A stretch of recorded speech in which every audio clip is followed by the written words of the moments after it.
السلام علیکم ورحمۃ اللہ وبرکاتہ۔ آج کل جدت کا زمانہ ہے، نیٹ کا دور ہے، ہر بندہ یہ چاہتا ہے کہ میں ہٹ ہو جاؤں، میری شہرت ہو جائے، اور اس کے لیے دو چٹکلے وہ چھوڑ دیتے ہیں نیٹ پہ اور اس سے وہ شہرت پا جاتے ہیں۔ اسی بارے میں ہم آپ کو آج ایک لبرل قسم کی خاتون کی ویڈیو دکھائیں گے جس میں وہ یہ کہتی ہے میں نے خود سے شادی کر لی ہے۔ وہ کہتی ہے کہ آج کل سائنس اتنا ترقی کر چکی ہے، اتنا ٹیکنالوجی آگے چلی گئی ہے کہ کسی خاتون کو مرد کی ضرورت نہیں رہی۔ وہ شادی کے بعد کے وہ سارے مراحل جو مرد کے ساتھ پورے ہوتے ہیں، سائنس کی وجہ سے وہ یہ دعویٰ کر رہی ہے کہ میں اپنے ساتھ خود ہی پورے کر لوں گی۔ تو آئیے اس کا یہ کلپ سنیں اور اس پر ڈاکٹر ذاکر نائک صاحب کیا کہتے ہیں وہ بھی سنیے۔ میں نے خود سے شادی کر لی ہے اور میں نے یہ بہت ہی فرملی ڈیسیجن لیا ہے بیکاز کافی لوگوں نے مجھے یہ بھی کہا ہے کہ آپ نے سائنس کو پیچھے چھوڑ دیا، آپ کیسے with home you will do sex. So let me tell you honestly کہ اگر آپ کو سائنس کے بارے میں اتنا ہی پتہ ہے ٹیکنالوجی کے بارے میں، تو میں آپ کو یہ بتا دوں کہ ٹیکنالوجی بہت آگے نکل گئی ہے اور اس حساب سے بھی لڑکی کو کسی کی ضرورت نہیں ہے، کسی آدمی کی ضرورت نہیں ہے۔ اور سب سے بڑی بات میں آپ کو بتاؤں کہ میری پوری جو جرنی ہے لائف کی، میں نے ایک لڑکی کا ہمیشہ سے سپنا جو ہوتا ہے کہ بچپن سے ہی شادی کرنے کا سپنا، یہ میرا بھی رہا ہے۔ مجھے بہت اچھا لگتا ہے یہ ہمارا انڈین کلچر کا جو گیٹ اپ ہے سندور اور منگل سوتر والا۔ اب میں اس کے لیے کسی ایسے انسان کا اور انتظار نہیں کر سکتی تھی اور میں ایک بات آپ کو اور بھی بولنا چاہوں گی کہ اس بات سے ایک لڑکی بہت ہرٹ ہو جاتی ہے جب ایک آدمی اپنی باتوں پہ سٹک نہیں رہ سکتا، اور اب مجھے کوئی امید نہیں ہے کہ ایسا کوئی انسان ہے، اور اگر ایسا کوئی انسان ہے بھی تو اب میں کسی پر ٹرسٹ کرنے کا وہ رسک نہیں لینا چاہتی ہوں۔ So it's better that I stick to my decision and be happy, stay happy, and I wish you all that you guys to be yourself. آپ اپنے آپ کو پیار کریے، وہی سب سے اچھی بات ہے۔ 90% of girls are not happy after marriage. One got divorced after 10 months, another got divorced after 4 months. ان کے خود کے گھر پہ ہسبینڈ مولسٹ کرتا ہے، کسی کا ہسبینڈ نے اس کی آنکھ توڑ دی ہے، ناک توڑ دی ہے، even after spending 15 to 16 years، اور ان کے ساتھ میں نے یہ سب ہوتے ہوئے دیکھا، تو پھر میرا آدمی پر سے جو ٹرسٹ ہے وہ ہمیشہ کے لیے ختم ہو گیا ہے۔ لوگ کہتے ہیں کہ سب ایسے نہیں ہوتے ہیں، لیکن جہاں جہاں میں گئی ہوں، جن لوگوں سے بھی میں ملی ہوں، جن عورتوں سے میں ملی ہوں، جن لڑکیوں سے میں ملی ہوں، میں نے ہمیشہ دیکھا ہے کہ ایک خوشحال پریوار جو ہوتا ہے، اور وہ صرف فوٹوگرافس میں نظر آتا ہے، تو مجھے ایسی فیملی بنانے میں کوئی انٹرسٹ نہیں ہے۔ اللہ کے رسول فرماتے ہیں جو شخص شادی کرتا ہے وہ آدھا دین مکمل کرتا ہے۔ سوال جواب کے نشست میں ایک بھائی نے مجھ سے پوچھا تھا، ذاکر بھائی اس کا یہ مطلب ہے کہ اگر میں 2 شادی کروں تو پورا دین مکمل ہو جائے گا میرا؟ اللہ کے رسول کیا کہنا چاہتے تھے جب انہوں نے کہا کہ شادی آدھا دین آپ کا مکمل کرتی ہے؟ ہمیں پتہ ہے کہ شادی کرنے سے کئی بیماریاں دور ہوتی ہے۔ آج کے معاشرے کی بیماری مثال کے طور پہ زنا، فورنیکیشن، فحاشی، پرومسکیوٹی، ہوموسیکشوالٹی، شادی کرنے سے یہ آدھی بیماری معاشرے کی دور ہو جاتی ہے۔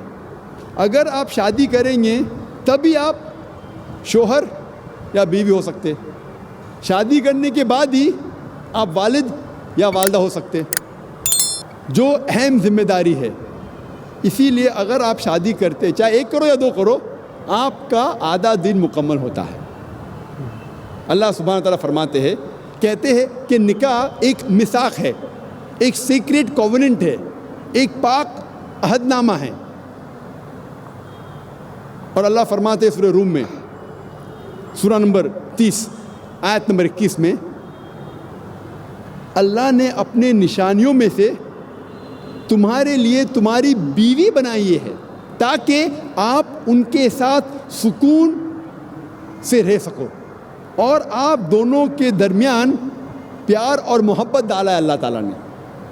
اور اللہ تعالیٰ فرماتے سورہ نساء میں سورہ نمبر 4 آیت نمبر 19 میں کہ عورتوں کو زبردستی اختیار مت کرو، مطلب شادی کے لیے، نکاح ہونے کے لیے دونوں کی اجازت ضروری ہے، مرد کی بھی عورت کی بھی۔ دلہا اور دلہن دونوں کی اجازت ضروری ہے نکاح ہونے کے لیے. اور ایک حدیث میں محمد صلی اللہ علیہ وسلم فرماتے، صحیح بخاری کی جلد نمبر 7 کتاب النکاح باب نمبر 43 حدیث نمبر 69 69. ایک عورت جس کا نام تھا خنسہ خادم الانصاریہ، وہ محمد صلی اللہ علیہ وسلم کے پاس آتی ہے اور کہتی ہے کہ میرے والد نے میرے مرضی کے خلاف میری شادی ایک آدمی سے کی جسے میں پسند نہیں کرتی، اور اللہ کے رسول نے محمد صلی اللہ علیہ وسلم نے نکاح فسخ کیا. ہی نلیفائڈ دا میرج. اس کا ذکر احمد بن حنبل میں بھی ہے. اسی لیے اسلام میں نکاح ہونے کے لیے، شادی ہونے کے لیے دونوں کی رضامندی ضروری ہے، آدمی کی بھی عورت کی بھی. اور اسلام میں عورت ایک مالک سے نہیں شادی کرتی تاکہ اسے غلام جیسا برتاؤ کیا جائے.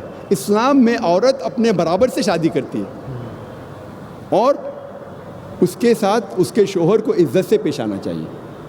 اور اسلام میں ہم عورتوں کو ہاؤس وائف نہیں کہتے، انگلش میں کہتے housewife. She is not married to the house to be called housewife. اسلام میں عورت گھر سے شادی نہیں کرتی کہ اسے کہا جاتا ہے ہاؤس وائف، گھر کی بیوی. In Islam we prefer calling her homemaker. وہ گھر کو بناتی ہے، وہ گھر کی زینت ہے. صحیح لفظ ہے home maker, not house wife. اور اسلام میں اللہ تعالیٰ فرماتے ہیں قرآن مجید میں سورہ بقرہ میں سورہ نمبر 2 آیت نمبر 228 میں کہ عورتوں کے حقوق ویسے ہی ہے جیسے مرد کے ہے، لیکن مرد کا ایک درجہ اونچا ہے. یہ آیت کے 3-4 الفاظ کو اکثر لوگ غلط لیتے ہیں اور کہتے قرآن میں لکھا ہے کہ آدمی کا درجہ اونچا ہے، اور کہتے الرجال قوامون علی النساء. اللہ کہتا ہے کہ آدمی عورت سے اونچا ہے، اوپر ہے. یہ جو آیت وہ کوٹ کر رہے ہیں وہ ہے قرآن مجید کی سورہ نساء کی آیت، سورہ نمبر 4 آیت نمبر 34، جہاں اللہ تعالیٰ فرماتے الرجال قوامون علی النساء، یعنی آدمی عورت کا قوام ہے. قوام آتا ہے لفظ اقامہ سے. جب صلاح پڑھنے کے پہلے اقامہ ہوتا ہے، مطلب سٹینڈ اپ فار، کھڑے ہونا. اسی طریقے سے قوام کے معنی اگر آپ تفسیر طبری پڑھیں گے، اس میں قوام کی معنی مرد کے لیے ایک ڈگری ایڈیشنل رسپانسبلٹی ہے، ایک ڈگری زیادہ ذمہ داری ہے. اس کا مطلب یہ نہیں کہ ایک ڈگری وہ اونچا کیا دادا گیری کرے. He has got additional responsibility, ایک ڈگری زیادہ ذمہ داری ہے. اور قرآن میں آگے اللہ تعالیٰ فرماتے کیونکہ اللہ نے مرد کو عورت سے زیادہ طاقت دی، اس کے وجہ بھی فرماتے اللہ تعالیٰ. لوگ اس آیت کا غلط مطلب لیتے ہیں اور کہتے ہیں اللہ تعالیٰ کہتے ہیں کہ مرد عورت سے اونچا ہے. اور اسلام میں لکھا ہے سورہ نساء میں سورہ نمبر 4 آیت نمبر 19 میں کہ اگر آپ اپنے بیوی سے پیار نہیں کرتے پھر بھی اس کے ساتھ حسن سلوک کرو. اگر آپ اپنے بیوی کو نہیں چاہتے، نہیں پیار کرتے، پھر بھی ان کے ساتھ اچھا سلوک کرو، حسن سلوک کرو. اور اللہ کے رسول فرماتے ہیں کہ آپ لوگ میں سے سب سے بہتر انسان وہ ہے جو اپنے فیملی کا خیال رکھتا ہے، خصوصاً اپنی بیوی. جو آدمی اپنی بیوی کا خیال رکھتا ہے، اللہ کے رسول کہتے وہ سب سے بہتر انسان ہے. اسلام میں لکھا ہے سورہ نساء میں سورہ نمبر 4 آیت نمبر 19 میں کہ اگر آپ اپنے بیوی سے پیار نہیں کرتے پھر بھی اس کے ساتھ حسن سلوک کرو. اگر آپ اپنے بیوی کو نہیں چاہتے، نہیں پیار کرتے، پھر بھی ان کے ساتھ اچھا سلوک کرو، حسن سلوک کرو. اور اللہ کے رسول فرماتے ہیں کہ آپ لوگ میں سے سب سے بہتر انسان وہ ہے جو اپنے فیملی کا خیال رکھتا ہے، خصوصاً اپنی بیوی. جو آدمی اپنے بیوی کا خیال رکھتا ہے، اللہ کے رسول کہتے وہ سب سے بہتر انسان ہے. یہ مغربی نعرہ آزادی نسواں کا حقیقت میں عورتوں کے عزت کو لوٹتا ہے، عورتوں کے آبرو کو لوٹتا ہے، عورتوں کو ذلیل کرتا ہے. The Western society claiming to uplift the woman have actually degraded her to a status of mistresses, of concubines, of society butterflies which are hidden behind the colorful screen of art and culture.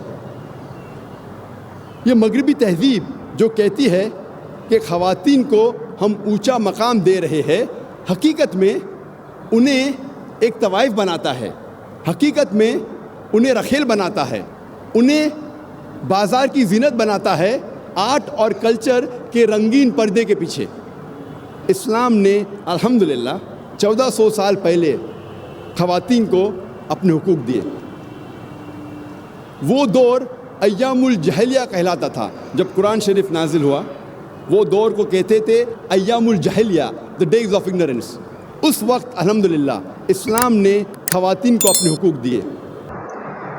جی، آپ لوگوں نے doctor صاحب کی تقریر سنی ہے، تو حقیقت میں یہی ہے، اللہ تعالیٰ نے جو انسان کے اندر ایک جذبات رکھے ہیں، خواہش کے جذبات، اور وہ جنسی تسکین کیسے ملے گی، وہ خواہشات کیسے ٹھنڈے ہوں گے، وہ جذبات کیسے ٹھنڈے ہوں گے، اس کے لیے اللہ تعالیٰ نے یہ ایک پیارا سلسلہ بنایا ہے، جس کے بارے میں اللہ کے رسول صلی اللہ علیہ وسلم نے ایک موقع پر ارشاد فرمایا، یا معاشر الشباب، اے نوجوانوں کی جماعت، من استطاع منکم الباءۃ فلیتزوج، کہ تم میں سے جو شادی کر سکتا ہے، شادی کرنے کی طاقت رکھتا ہے، تو اس کو چاہیے کہ وہ شادی کر لے۔ طاقت رکھتا ہے مطلب اپنی بیوی بچوں کا خرچہ برداشت کر سکتا ہے، تو اس کو چاہیے کہ کیا کرے، وہ شادی کر لے۔ اور آگے فرمایا کہ جو تم میں سے اس کی طاقت نہیں رکھتا تو وہ کیا کرے، روزے رکھے۔ فرمایا کہ یہ روزے رکھنا تمہاری جنسی تسکین کا سبب بنے گا۔ تو اس لیے جو احباب جو ہے وہ شادی کا خرچہ برداشت کر سکتے ہیں، تو دیر تک غیر شادی شدہ رہنا اور گناہ میں مبتلا رہنا یہ ہمارے لیے بالکل ٹھیک نہیں ہے۔ تو اس لیے جلد از جلد جو ہے وہ رشتہ ازدواج سے منسلک ہونا چاہیے۔